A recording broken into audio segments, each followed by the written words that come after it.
Gonna talk about Godzilla Part 2 on Netflix, the anime. So, got a lot of good things to say about this movie, and I don't do non-spoilers. So spoilers, I guess. If you want to watch this, there will be spoilers.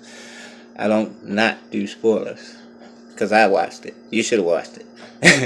If you haven't, go watch it and then come back. I'll still be here. Yeah, so I got some favorite characters out of this thing. There's just so much good in this. Like, the first one, not Monster Planet, Planet of Monsters. Well, this is still Planet of Monsters, but just part 2.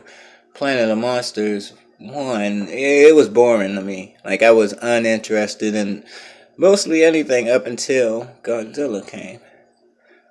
I could see myself in the glasses. Up until Godzilla came, and then it was cool.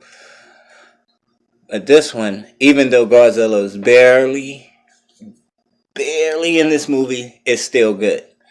The characters are great. You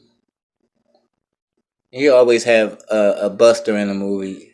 Yeah, they shut him down pretty easy.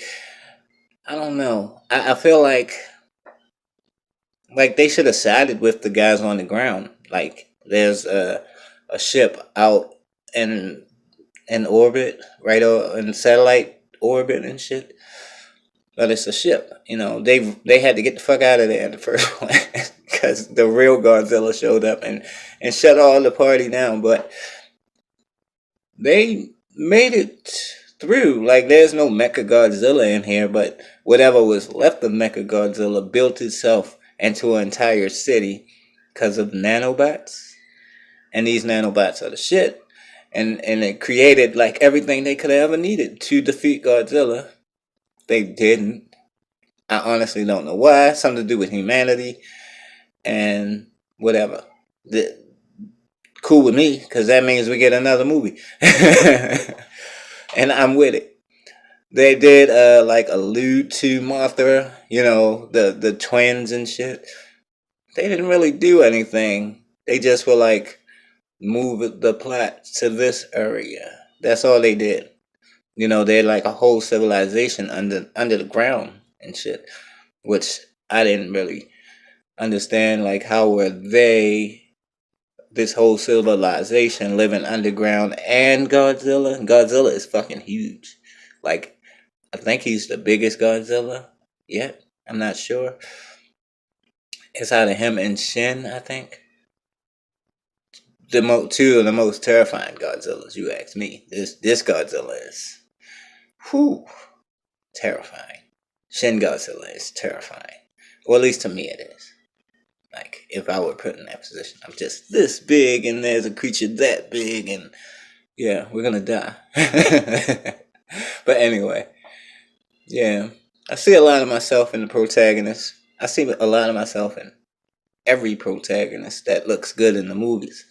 You know, I should be a protagonist in the movies. Directors, yeah, I should be a protagonist in the movies. But aside from that, yeah,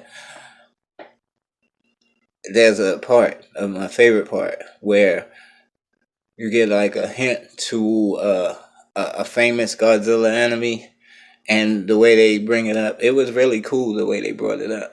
You know, it was like a secret.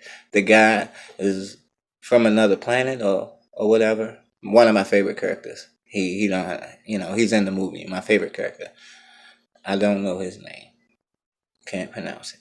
Anyhow, he tells the story about how Godzilla really ain't shit, like, compared to the monster from my planet. Yeah, we had monsters on my planet, and Godzilla ain't shit.